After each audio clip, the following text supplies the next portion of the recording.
నా పేరు చూడం రెడ్డి బాబు, ఆంధ్రప్రదేశ్ బీసీ సంక్షేమ సంఘం రాష్ట్ర అధ్యక్షుడు. ఈరోజు కడప నగరంలో కలెక్టర్ కార్యాలయం నందు నిరాహార దీక్ష 3 రోజులు చేస్తున్నాం. ఈరోజు 3వ రోజు.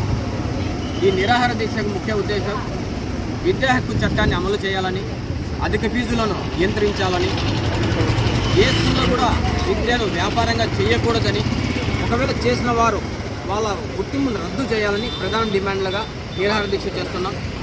ఈ నిరాహార దీక్షకు ప్రభుత్వం స్పందించకుంటే ఆమరణ నిరాహార దీక్ష చేసేందుకు కూడా మేము సిద్ధంగా ఉన్నామని మీకు తెలియజేస్తున్నాం. అంతేకాదు, దాదాపు ఒక సంవత్సరం, ఒక ఏడాదికి 10,000 కోట్లు దందా చేస్తున్నారు ప్రైవేటు కార్పొరేట్ స్కూల్ కాలేజీలు. మరి దీన్ని విద్యాశాఖ అధికారులు చూసి చూడనట్టు ఎందుకు వదిలేస్తున్నారు? దీంట్లో మీ వాటా ఎంత అని కూడా అడుగుతున్నారు. ఒక 5 రోజుల్లో మీరు పని చేస్తే జీవితాంతం పని చెయ్యకుండా మీరు 2-3 తరాలు తినేంత సంపాదిస్తున్నారు. మరి వీళ్ళపైన విజిలెన్స్ కానీ, సిబిసిఐడి కానీ, సిఐడి వాళ్ళు కానీ ఎందుకు మీరు చర్యలు తీసుకోవడం లేదు? వీళ్ళ ఆస్తులు ఎంత ఉన్నాయని మీరు ఎందుకు స్పందించడం లేదని అడుగుతున్నాం. విజిలెన్స్ కానీ, ఇన్కమ్ ట్యాక్స్ కానీ, సేల్ ట్యాక్స్ కానీ, వీరందరూ చిన్న చిన్న వ్యాపారస్తుల మీద పడ్డం కాదండి. రాజకీయ తొత్తులుగా ఉంటూ ప్రైవేటు కళాశాలను నడుపుతూ విద్యను వ్యాపారంగా చేసి ప్రజలను దోపిడీ చేస్తున్నటువంటి ప్రైవేట్ కార్పొరేట్ స్కూళ్ళు కాలేజీలపైన మీరు దాడులు చేసి అక్కడ పరిస్థితులు పరిశీలించి కనీసం వాళ్ళకు ఆడుకునే స్థలాలైనా ఉన్నాయా లేవా అని వాటిపైన విద్యాశాఖ అధికారులు చర్యలు తీసుకొని వాళ్ళపైన కేసులు పెట్టి వాళ్ళకు గుర్తింపు రద్దు చేయకుండా మీరు వాళ్ళతో చీకటి ఒప్పందాలను ఒప్పించుకొని మీ ఆస్తులు పెంచుకుంటున్నారా? ట్యాక్సులు కట్టలేక మధ్యతరగతి వాళ్ళు చావాలన్నా? కరెంటు బిల్లులు కట్టలేక ప్రజలు చావాలి? ఫీజులు కట్టలేక తల్లిదండ్రులు చావాలి? మీకు ట్యాక్సులు కట్టలేక ఓటుదారులు చావాలి.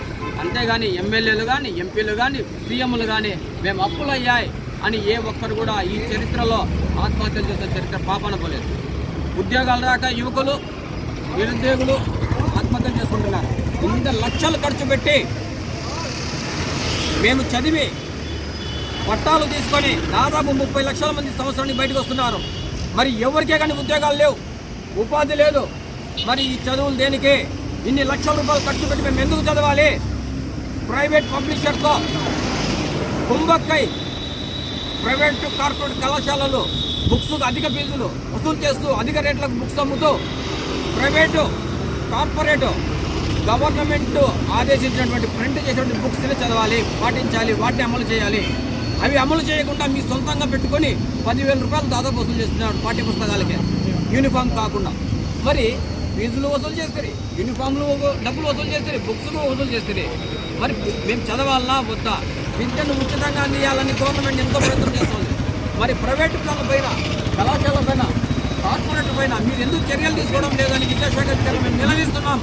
ఒకవేళ మీరు ఇలాగే మీ ప్రవర్తన తీరు మారకుంటే మీ విద్యాశాఖ అధికారులు ఎక్కడో అక్కడ మేము దిగ్బంధనం చేసి మీ డిఓ ఆఫీసులు ముట్టడిస్తామని కూడా మేము హెచ్చరిస్తున్నాం.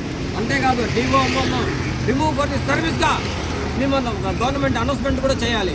లేకపోతే ప్రైవేట్ పబ్లిషర్తో కలిపి కుంభక్కై 1,000 కోట్లు సంపాదిస్తున్నారు.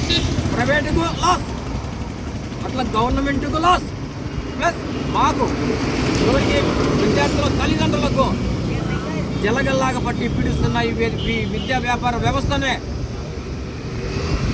అంతమొందించేంత వరకు మేము మా పోరాటాన్ని ఆపమని కూడా తెలియజేస్తున్నాం.